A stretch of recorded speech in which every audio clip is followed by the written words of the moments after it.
Première épître de Jean, chapitre 1er. Ce qui était dès le commencement, ce que nous avons entendu, ce que nous avons vu de nos yeux, ce que nous avons contemplé, et que nos mains ont touché concernant la parole de vie, car la vie a été manifestée, et nous l'avons vue, et nous lui rendons témoignage, et nous vous annonçons la vie éternelle, qui était auprès du Père, et qui nous a été manifestée. Ce que nous avons vu et entendu, nous vous l'annonçons à vous aussi, afin que vous aussi, vous soyez en communion avec nous. Or, notre communion est avec le Père et avec son Fils, Jésus-Christ. Et nous écrivons ces choses afin que notre joie soit parfaite. La nouvelle que nous avons apprise de lui et que nous vous annonçons, c'est que Dieu est lumière, qu'il n'y a point en lui de ténèbres. Si nous disons que nous sommes en communion avec lui, et que nous marchions dans les ténèbres, nous mentons, et nous ne pratiquons pas la vérité. Mais si nous marchons dans la lumière, comme il est lui-même dans la lumière, nous sommes mutuellement en communion, et le sang de Jésus, son Fils, nous purifie de tout péché. Si nous disons que nous n'avons pas de péché, nous nous séduisons nous-mêmes, et la vérité n'est point en nous. Si nous confessons nos péchés, il est fidèle et juste pour nous les pardonner et pour nous purifier de toute iniquité. Si nous disons que nous n'avons pas péché, nous le faisons menteur, et sa parole n'est point en nous. Première épître de Jean, chapitre 2. Mes petits enfants, je vous écris ces choses afin que vous ne péchiez point. Et si quelqu'un a péché, nous avons un avocat auprès du Père, Jésus-Christ, le juste. Il est lui-même une victime expiatoire pour nos péchés, non seulement pour les nôtres, mais aussi pour ceux du monde entier. Si nous gardons ses commandements, par là nous savons que nous l'avons connu. Celui qui dit « je l'ai connu » et qui ne garde pas ses commandements est un menteur, et la vérité n'est point en lui. Mais celui qui garde sa parole, l'amour de Dieu est véritablement parfait en lui. Par là, nous savons que nous sommes en lui. Celui qui dit qu'il demeure en lui doit marcher aussi comme il a marché lui-même.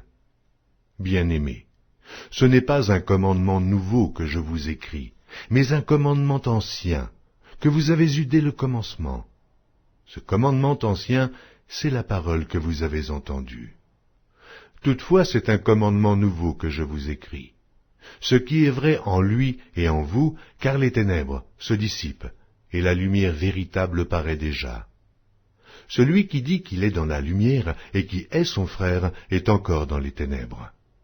Celui qui aime son frère demeure dans la lumière, et aucune occasion de chute n'est en lui. Mais celui qui est son frère est dans les ténèbres, il marche dans les ténèbres, et il ne sait où il va, parce que les ténèbres ont aveuglé ses yeux. Je vous écris, petits enfants, parce que vos péchés vous sont pardonnés à cause de son nom. Je vous écris, Père, parce que vous avez connu celui qui est dès le commencement. Je vous écris, jeunes gens, parce que vous avez vaincu le malin. Je vous ai écrit, petits enfants, parce que vous avez connu le Père. Je vous ai écrit, Père, parce que vous avez connu celui qui est dès le commencement. Je vous ai écrit, jeunes gens, parce que vous êtes forts, et que la parole de Dieu demeure en vous, et que vous avez vaincu le malin.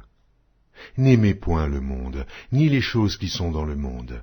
Si quelqu'un aime le monde, l'amour du Père n'est point en lui. Car tout ce qui est dans le monde, la convoitise de la chair, la convoitise des yeux et l'orgueil de la vie, ne vient point du Père, mais vient du monde. Et le monde passe, et sa convoitise aussi. Mais celui qui fait la volonté de Dieu demeure éternellement.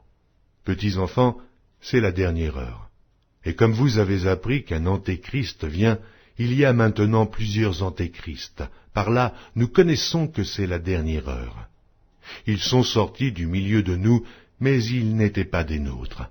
Car s'ils eussent été des nôtres, ils seraient demeurés avec nous. Mais cela est arrivé afin qu'il fût manifeste que tous ne sont pas des nôtres. Pour vous, vous avez reçu l'onction de la part de celui qui est saint, et vous avez tous de la connaissance. Je vous ai écrit, non que vous ne connaissiez pas la vérité, mais parce que vous la connaissez, et parce qu'aucun mensonge ne vient de la vérité. Sinon, celui qui nie que Jésus est le Christ, celui-là est l'Antéchrist, qui nie le Père et le Fils. Quiconque nie le Fils n'a point non plus le Père. Quiconque confesse le Fils a aussi le Père. Que ce que vous avez entendu dès le commencement demeure en vous. Si ce que vous avez entendu dès le commencement demeure en vous, vous demeurerez aussi dans le Fils et dans le Père. Et la promesse qu'il nous a faite, c'est la vie éternelle. Je vous ai écrit ces choses au sujet de ceux qui vous égarent. Pour vous, l'onction que vous avez reçue de lui demeure en vous, et vous n'avez pas besoin qu'on vous enseigne. Mais comme son onction vous enseigne toutes choses, et qu'elle est véritable, et qu'elle n'est point un mensonge, demeurez en lui, selon les enseignements qu'elle vous a donnés. Et maintenant, petits enfants, demeurez en lui, afin que, lorsqu'il paraîtra, nous ayons de l'assurance, et qu'à son avènement, nous ne soyons pas confus et éloignés de lui. Si vous savez qu'il est juste, reconnaissez que quiconque pratique la justice est né de lui. Première épître de Jean, chapitre 3. Voyez quel amour le Père nous a témoigné pour que nous soyons appelés enfants de Dieu. Et nous le sommes. Si le monde ne nous connaît pas, c'est qu'il ne l'a pas connu. Bien-aimés, nous sommes maintenant enfants de Dieu, et ce que nous serons n'a pas encore été manifesté. Mais nous savons que, lorsque cela sera manifesté, nous serons semblables à lui, parce que nous le verrons tel qu'il est. Quiconque a cette espérance en lui se purifie, comme lui-même est pur. Quiconque pêche transgresse la loi, et le péché est la transgression de la loi. Or, vous le savez, Jésus apparut pour ôter les péchés. Il n'y a point en lui de péché. Quiconque demeure en lui ne pêche point. Quiconque pêche ne l'a pas vu et ne l'a pas connu. Petits enfants, que personne ne vous séduise. Celui qui pratique la justice est juste, comme lui-même est juste. Celui qui pêche est du diable. Et le diable pêche dès le commencement. Le Fils de Dieu apparut afin de détruire les œuvres du diable. Quiconque est né de Dieu ne pratique pas le péché, parce que la semence de Dieu demeure en lui, et il ne peut pécher, parce qu'il est né de Dieu. C'est par là que se feront reconnaître les enfants de Dieu et les enfants du diable. Quiconque ne pratique pas la justice n'est pas de Dieu, non plus que celui qui n'aime pas son frère. Car ce qui vous a été annoncé est ce que vous avez entendu dès le commencement. C'est que nous devons nous aimer les uns les autres, et ne pas ressembler à Caïn, qui était du malin et qui tua son frère. Et pourquoi le tua-t-il?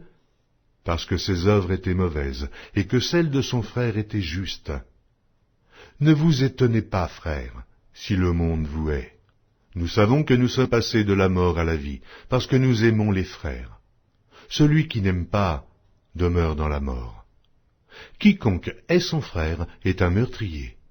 Et vous savez qu'aucun meurtrier n'a la vie éternelle demeurant en lui. Nous avons connu l'amour en ce qu'il a donné sa vie pour nous. Nous aussi, nous devons donner notre vie pour les frères. Si quelqu'un possède les biens du monde, et que, voyant son frère dans le besoin, il lui ferme ses entrailles, comment l'amour de Dieu demeure-t-il en lui? Petits enfants, n'aimons pas en parole et avec la langue, mais en action et avec vérité. Par là nous connaîtrons que nous sommes de la vérité, et nous rassurerons nos cœurs devant lui. Car si notre cœur nous condamne, Dieu est plus grand que notre cœur, et il connaît toutes choses. Bien-aimés, si notre cœur ne nous condamne pas, nous avons de l'assurance devant Dieu.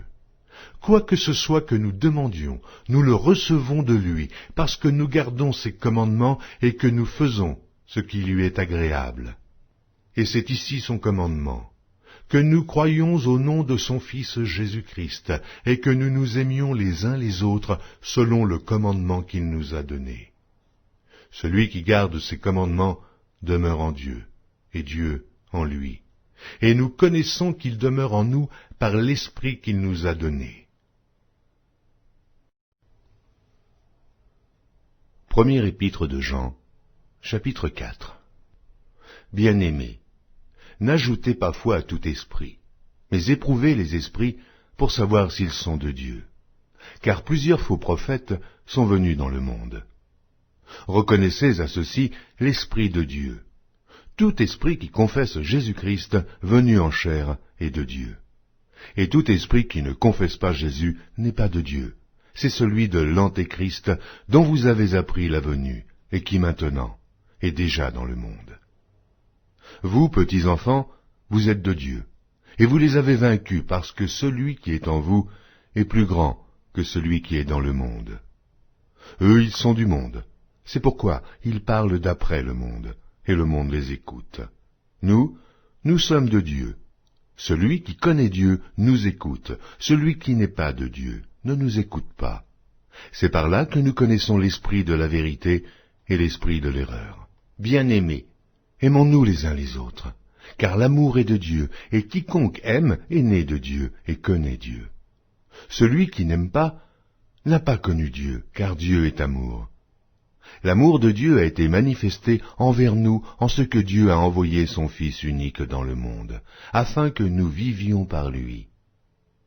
Et cet amour consiste, non point en ce que nous avons aimé Dieu, mais en ce qu'il nous a aimés et a envoyé son Fils comme victime expiatoire pour nos péchés.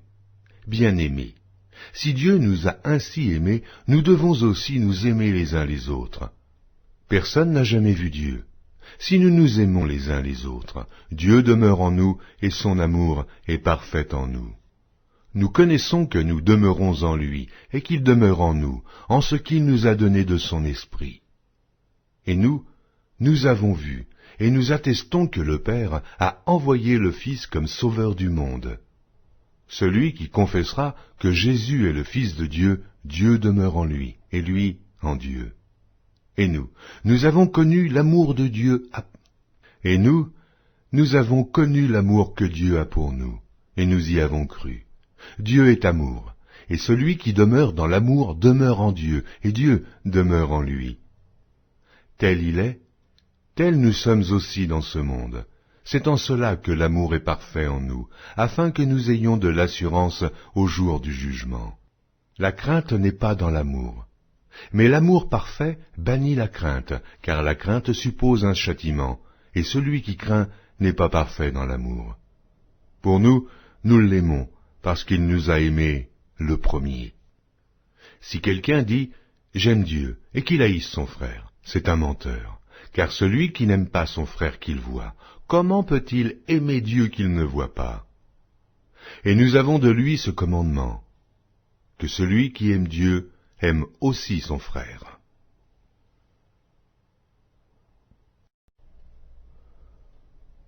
Premier épître de Jean, chapitre 5. Quiconque croit que Jésus est le Christ est né de Dieu, et quiconque aime celui qui l'a engendré aime aussi celui qui est né de lui. Nous connaissons que nous aimons les enfants de Dieu lorsque nous aimons Dieu, et que nous pratiquons ses commandements. Car l'amour de Dieu consiste à garder ses commandements, et ses commandements ne sont pas pénibles. Parce que tout ce qui est né de Dieu triomphe du monde, et la victoire qui triomphe du monde, c'est notre foi. Qui est celui qui a triomphé du monde, sinon celui qui croit que Jésus est le Fils de Dieu? C'est lui, Jésus-Christ, qui est venu avec de l'eau et du sang, non avec l'eau seulement, mais avec l'eau et avec le sang. Et c'est l'Esprit qui rend témoignage, parce que l'Esprit est la vérité. Car il y en a trois qui rendent témoignage, l'Esprit, l'eau et le sang, et les trois sont d'accord. Si nous recevons le témoignage des hommes, le témoignage de Dieu est plus grand, car le témoignage de Dieu consiste en ce qu'il a rendu témoignage à son Fils. Celui qui croit au Fils de Dieu a ce témoignage en lui-même. Celui qui ne croit pas, Dieu le fait menteur, puisqu'il ne croit pas au témoignage que Dieu a rendu à son Fils. Et voici ce témoignage. C'est que Dieu nous a donné la vie éternelle, et que cette vie est dans son Fils. Celui qui a le Fils a la vie. Celui qui n'a pas le Fils de Dieu n'a pas la vie. Je vous ai écrit ces choses afin que vous sachiez que vous avez la vie éternelle, vous qui croyez au nom du Fils de Dieu. Nous avons auprès de lui cette assurance que si nous demandons quelque chose selon sa volonté, il nous écoute. Et si nous savons qu'il nous écoute, quelque chose que nous demandions, nous savons que nous possédons la chose que nous lui avons demandée. Si quelqu'un voit son frère commettre un péché qui ne mène point à la mort, qu'il prie, et Dieu donnera la vie à ce frère. Il la donnera à ceux qui commettent un péché qui ne mène point à la mort. Il y a un péché qui mène à la mort. Ce n'est pas pour ce péché-là que je dis de prier. Toute iniquité est un péché, et il y a tel péché qui ne mène pas à la mort. Nous savons que quiconque est né de Dieu ne pêche point, mais celui qui est né de Dieu se garde lui-même, et le malin ne le touche pas. Nous savons que nous sommes de Dieu, et que le monde entier est sous la puissance du malin. Nous savons aussi que le Fils de Dieu est venu, et qu'il nous a donné l'intelligence pour connaître le véritable. Et nous sommes dans le véritable, en son Fils, Jésus-Christ. C'est lui qui est le Dieu véritable et la vie éternelle. Petits enfants, gardez-vous des idoles.